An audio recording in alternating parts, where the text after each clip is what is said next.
মাঝে মাঝে কি বুকটা একটু ধরপড় ধরপড় করে, মনে হচ্ছে মরে যাবো মরে যাবো, বা মাঝে মাঝে খুব শ্বাস নিতে অসুবিধা হয়, কোনো কিছু নিয়ে টেনশন করছে যখন ঘামতে শুরু করে দেন, খিদে চলে যায়, ওভার থিঙ্ক করেন, এই জিনিসগুলো কি হয়? তোমার অ্যাংজাইটি, ডিপ্রেশন, প্যানিক অ্যাটাক, এটার সাথে আর্টের সাহায্য নিয়ে একটু হলেও যুদ্ধ করা যায়, এবং যুদ্ধটা ঠিকভাবে করলে জেতাও যায়। দেখুন, একজন আর্টিস্ট হয়ে আমি যেইটুকু বুঝেছি, যেইভাবে অ্যাংজাইটির সাথে ডিল করা যায়, সেইটা আজকে আপনাদেরকে শেখাবো।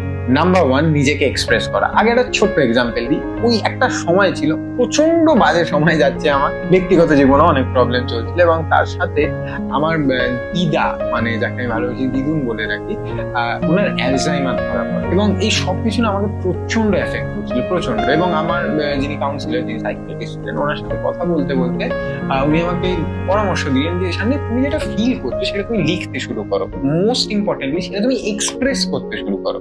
খালি দেখবে তোমার ভাবনাটা যখন খাতায় বা কলমে বা কিছু তুমি লিখে ফেলছো, তোমার অনেকটা প্রবলেম সলভ হয়ে যাবে। আজকে আমি যে কথাটা বলতে পারছি না, সেই কথাটা লিখতে পারছি না, সেই কথাটা কিন্তু আমি অনেক ভালোভাবে ছবির মাধ্যমে দেখাতে পারি। কেন জানেন? কারণ আমি একজন ফটোগ্রাফার, আমি একজন আর্টিস্ট। আমি বেস্ট এক্সপ্রেস করতে পারি আর্টের মাধ্যমে, আমি বেস্ট এক্সপ্রেস করতে পারি ছবির মাধ্যমে। আপনি ঠান্ডা মাথায় ভেবে দেখবেন, আপনারও কিন্তু এরকম কোনো মাধ্যম আছে যেটা দিয়ে আপনি বেস্ট নিজেকে এক্সপ্রেস করতে পারেন। সেটা লেখা হতে পারে, সেটা গান হতে পারে, সেটা একটা জোক হতে পারে, সেটা একটা তোলা ছবি হতে পারে, সেটা আপনার ডিরেক্ট করা একটা ঘরের মধ্যে ছোট শর্ট ফিল্মও হতে পারে। এই যে এতক্ষণ ভিডিওটা দেখছেন, দেখতে দেখতে যদি মনে হয় এই ভিডিওটা আপনার কোনো বন্ধুর কাজে লাগবে, তাকে এক্ষুনি ভিডিওটাকে পাঠিয়ে দিন। Number 2, distract yourself with art. দেখুন, আপনাকে প্রফেশনাল হতে হবে না, আপনি যা ইচ্ছা আঁকুন না, একটা নোটবুক বানিয়ে নিন, একটা খাতা বানিয়ে নিন, যা ইচ্ছা লিখুন। একটা দিন অফিস থেকে ছুটি নিন, একটু যান ময়দান ঘুরে আসুন। কলকাতার বাসিন্দা যদি হন, কলকাতায় কি কম জায়গা আছে? সাজেশন লাগলে আমাকে বলবেন। প্রফেশনাল হতে হবে না, একটা ফোন আছে তো, চলে যান। একদিন ভাবুন না যে কলকাতাটাকে আজকে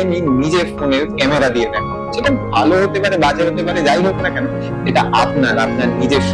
আর একটা কথা, আমি কিন্তু ডাক্তারও নয়, সাইকিয়াট্রিস্টও নয়, একজন আর্টিস্ট হিসেবে যেটুকু নিজের জীবন দিয়ে বুঝেছি সেটাই আপনাদেরকে বলছি, যদি আপনাদের কাজে লাগে।